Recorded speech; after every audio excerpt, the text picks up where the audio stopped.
Break બાદ આપનું સ્વાગત છે। આગળ વાત કરીએ તો ગરમી અને ચોમાસાને લઈને હવામાન વિભાગ દ્વારા આગાહી કરવામાં આવી છે। રાજ્યમાં કાળઝાળ ગરમીથી ત્રાહિમામ પોકારી ઉઠેલી રાજ્યની પ્રજાને ગરમીથી રાહત મળશે। આજથી તાપમાનમાં 2 થી 3 ડિગ્રી ઘટાડો નોંધાતા ગરમીથી રાહત મળશે। રાજ્યમાં 25 થી 30 કિલોમીટરની ઝડપે પવન ફૂંકાશે। પવનની દિશા બદલાતા તાપમાનમાં ઘટાડો નોંધાયો છે। ઉપરાંત દરિયામાં સ્ટીપ પ્રેશર બનતા દરિયામાં તેજ પવન ફૂંકાતા માછીમારોને દરિયો ન ખેડવા સૂચના આપવામાં આવી છે।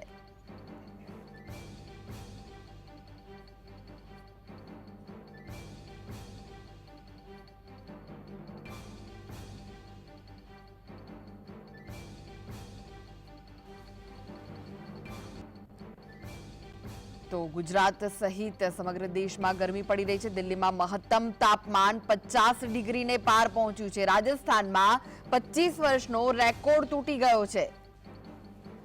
જે રીતે ગરમીનું જોર વધ્યું છે, જેસલમેરમાં 50 ડિગ્રીને પાર પારો પહોંચતા વિન્ડમિલમાં આગ લાગી ગઈ છે। ગરમીના કારણે આગના બનાવોમાં પણ વધારો થઈ રહ્યો છે। અનેક જિલ્લામાં ભારે ગરમીનું રેડ એલર્ટ આપવામાં આવ્યું છે।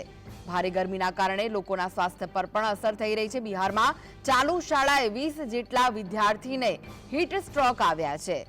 ગુજરાત સહિત સમગ્ર દેશમાં ગરમીનો પારો ઊંચે ચડી રહ્યો છે। ત્યારે કાશ્મીરમાં ગરમીએ 43 વર્ષનો રેકોર્ડ તોડી દીધો।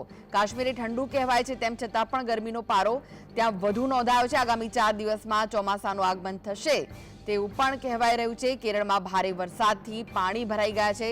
એક તરફ રાજ્યના મોટા ભાગના વિસ્તારોમાં ગરમી પડી રહી છે, દેશના મોટા ભાગના વિસ્તારોમાં ગરમી પડી રહી છે, ત્યારે કેરળમાં ભારે વરસાદ વરસી રહ્યો છે। દિલ્હીમાં પણ મહત્તમ તાપમાનનો પારો ઊંચો નોંધાયો। રાજસ્થાનમાં 25 વર્ષનો રેકોર્ડ ગરમીએ તોડી દીધો છે। તો આ વિશે વધુ માહિતી માટે જોડાઈ ગયા છે સ્ટુડિયોથી સહયોગી કામેશ ચોકસી। કામેશ, જો વાત કરીએ ગરમીમાં રાહતની, પરંતુ જે રીતની ગરમી લાગી રહી છે, જે રીતનો પારો નોંધાઈ રહ્યો છે, ગુજરાતની વાત કરીએ કે પછી દેશની વાત કરીએ, સતત ગરમી વધી રહી છે અને લોકોના સ્વાસ્થ્ય પર અસર પડી રહી છે। બિલકુલ કૃષ્ણા, અત્યારે આપણે જણાવ્યું હતું કે ગ્લોબલ વોર્મિંગની સીધી અસર અત્યારે ન માત્ર ગુજરાત પરંતુ સમગ્ર દેશમાં જોવા મળી રહી છે। કહી શકાય કે ડબલ સિઝન જોવા મળી રહી છે। કેમ ડબલ સિઝન જોવા મળી રહી છે? કારણ કે વહેલી સવારની જો વાત કરવામાં આવે તો અત્યારે વહેલી સવારના સમયે ઠંડુ વાતાવરણનો અનુભવ લોકો કરી રહ્યા છે, પરંતુ જેવું જ બપોરે 11 વાગે છે અને 11 વાગે એટલે ગરમીનો પારો સીધો વધી જાય છે।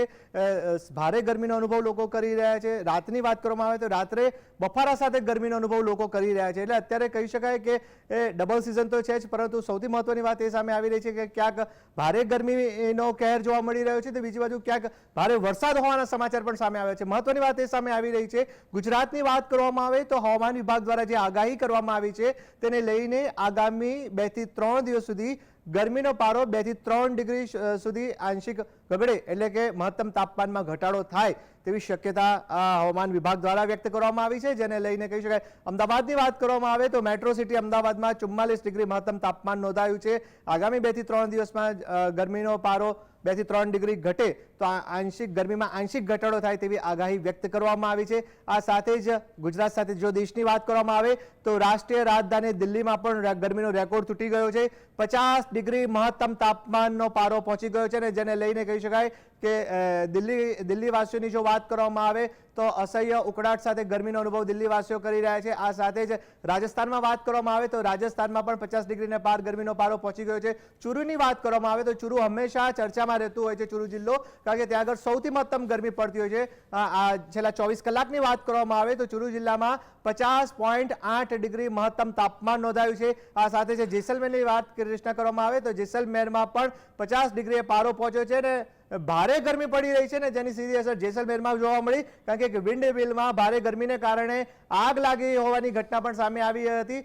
રાજસ્થાન અને દિલ્હી સિવાય અન્ય રાજ્યો પણ બાકાત નથી, કારણ કે જો બિહારની વાત કરવામાં આવે તો બિહારમાં પણ ભારે ગરમીનો અનુભવ બિહારી બાબુઓ કરી રહ્યા છે। આ સાથે ચાલુ શાળાએ 20 જેટલા વિદ્યાર્થીઓને છેલ્લા 48 થી 72 કલાકમાં હિસ્ટ્રોક આવ્યાની ઘટના સામે આવી છે। એક ચોંકાવનારો અહેવાલ સામે આવ્યો છે અને તેને લઈને તાત્કાલિક ધોરણે વિદ્યાર્થીઓને હોસ્પિટલમાં દાખલ કરવામાં આવ્યા હતા અને તેમને પ્રાથમિક સારવાર આપવામાં આવી હતી। કાશ્મીરની વાત કરવામાં આવે તો ઠંડો પ્રદેશ કાશ્મીર છે કે જ્યાં લોકો ઠંડકનો અનુભવ કરતા હોય છે। આ વખતે સૌથી મહત્વની વાત એ સામે આવી રહી છે કે છેલ્લા 25 વર્ષનો કાશ્મીરમાં ગરમીનો રેકોર્ડ તૂટ્યો છે અને ત્યાં પણ ગરમીનો પારો વધ્યો છે। એટલે કહી શકાય કે ગુજરાતમાં તો આ વખતે રેકોર્ડ તૂટી જ ગયો છે। ભયંકર ગરમી પડી રહી છે, લોકો ત્રાહિમામ પોકારી ઉઠ્યા છે. આ સાથે જે દિલ્હી અને ખાસ કરીને રાજસ્થાન સહિત અન્ય રાજ્યોની જો વાત કરવામાં આવે તો ત્યાં પણ ભીષણ ગરમીથી લોકો ત્રાહિમામ પોકારી ઉઠ્યા છે. પરંતુ આ બંને બાબતોની વચ્ચે કૃષ્ણા સૌથી મહત્વની વાત એ સામે આવી રહી છે કે કેરળમાં છેલ્લા 72 કલાકથી ભારે વરસાદ પડી રહ્યો છે. નીચાણવાળા વિસ્તારોમાં પાણી ભરાઈ ગયા છે અને આ સાથે જ જે દેશના હવામાન વિભાગ દ્વારા જે ખાસ આગાહી કરવામાં આવી છે, જેને લઈને વાત કરવામાં આવે તો આગામી 4 દિવસમાં સત્તાવાર રીતના દેશમાં ચોમાસાનું આગમન થાય તેવી સંભાવના વ્યક્ત કરવામાં આવી છે. એટલે કહી શકાય કે આ વખતે જેવી રીતના ભારે ગરમી પડી રહી છે તે રીતના ચોમાસાનું આગમન વહેલી થાય તેવી પૂરેપૂરી શક્યતા છે. જી આભાર કામેશ સમગ્ર માહિતી આપવા માટે. તો જે લોકો છે, દેશના લોકો છે, તેમને પણ ગરમીમાંથી રાહત મળે અને આગામી 4 દિવસમાં ચોમાસાનું આગમન થવાની શક્યતા હવામાન વિભાગ